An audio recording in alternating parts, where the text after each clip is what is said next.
Plan du jour, bonjour. Regardez ce qui se passe en hebdomadaire sur le Bitcoin face au dollar. Donc là, actuellement, on a une bougie qui est verte, positive, qui s'apprête à dépasser les plus hauts précédemment atteints. Donc là, ce qu'on a de beau, c'est qu'on assiste à une parfaite loi de dos qui se met en place, qui nous conforte dans cette idée du bull run permanent. Mais regardez un petit peu ce qui se passe aussi au niveau des indicateurs. Donc on a le MACD qui est complètement haussier, également le RSI qui est toujours en zone de surachat.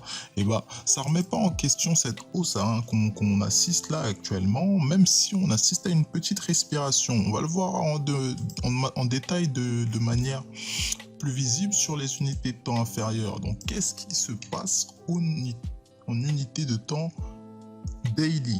Donc on a le prix qui se stabilise là au niveau des 55 000, d'accord?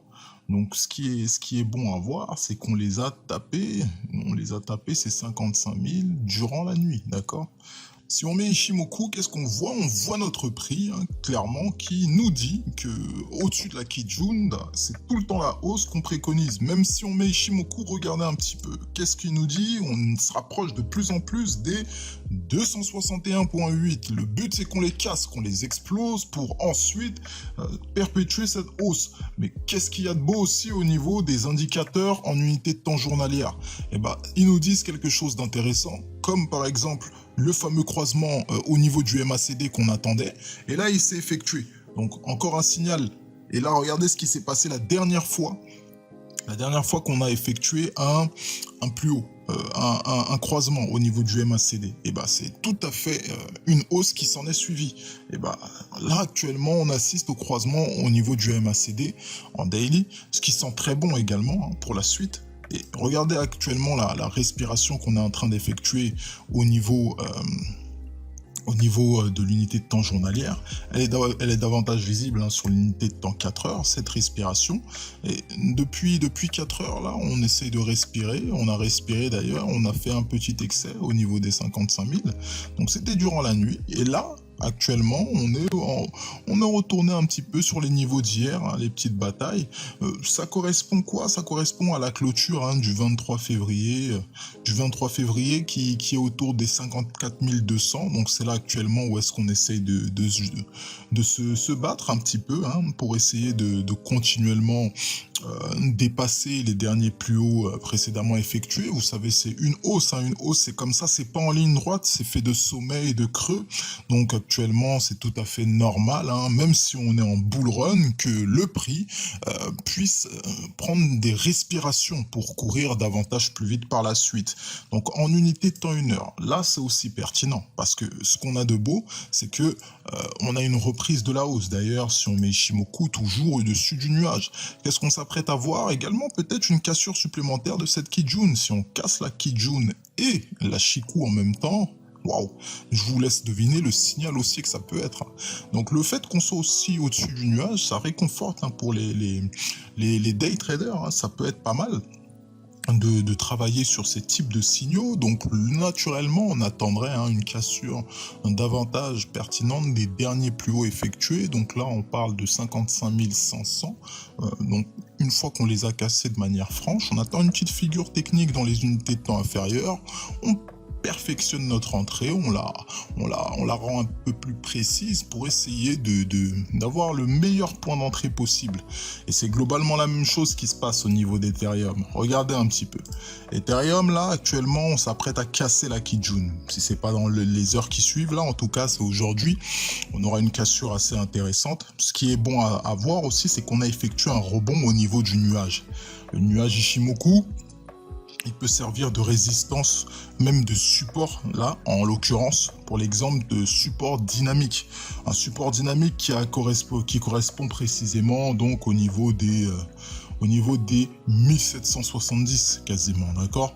On a essayé d'aller chatouiller les 1750, sauf que ça n'a pas été le cas. Donc on s'en est rapproché, on est reparti aussitôt. Respiration du cours typique.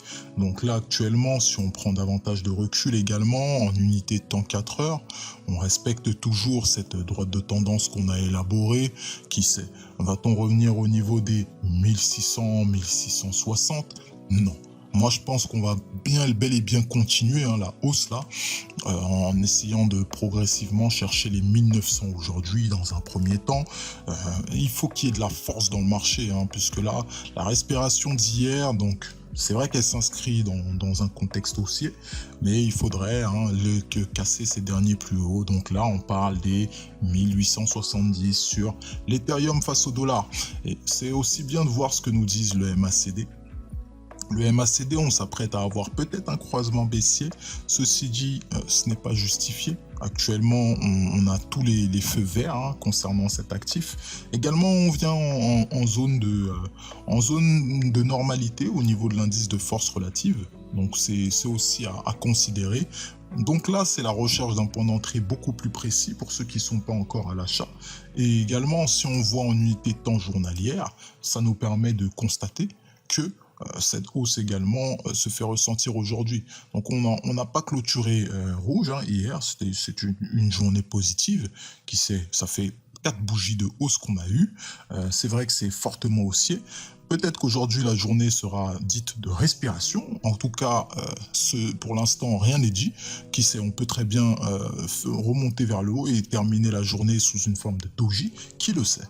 Donc là actuellement c'est à étudier ce que nous disent les indicateurs en unité de temps journalière. Vous voyez, contrairement à l'unité de temps 4 heures, que là, on est hein, clairement dans un croisement haussier. C'est un croisement haussier qui a été effectué. Et donc, c'est super réconfortant hein, pour cette hausse. Il a été effectué d'ailleurs bien avant, donc au niveau du 7 mars, 7-8 mars. Donc, c'est super. C'est super. À partir du moment où ce croisement est effectué, donc on a davantage de réconfort. Si on essaie également de voir au niveau d'Ishimoku, comme vous le voyez, toujours au-dessus de ce nuage, au-dessus de que ce soit la Shiku également et la Kijun, on est au-dessus de celle-ci. Pareil, si on regarde en weekly un petit peu ce qu'il se passe, contexte haussier. La hausse est complètement d'actualité. On sait que là, actuellement, beaucoup attendent les cassures des derniers plus hauts. Vous savez déjà, hein, ceux qui sont en gain, stop loss sur le point d'entrée, sécurisation de position et bel et bien, gestion optimale de votre portefeuille. Allez, je vous laisse et je vous souhaite de bons trades. À la prochaine. Ciao, ciao.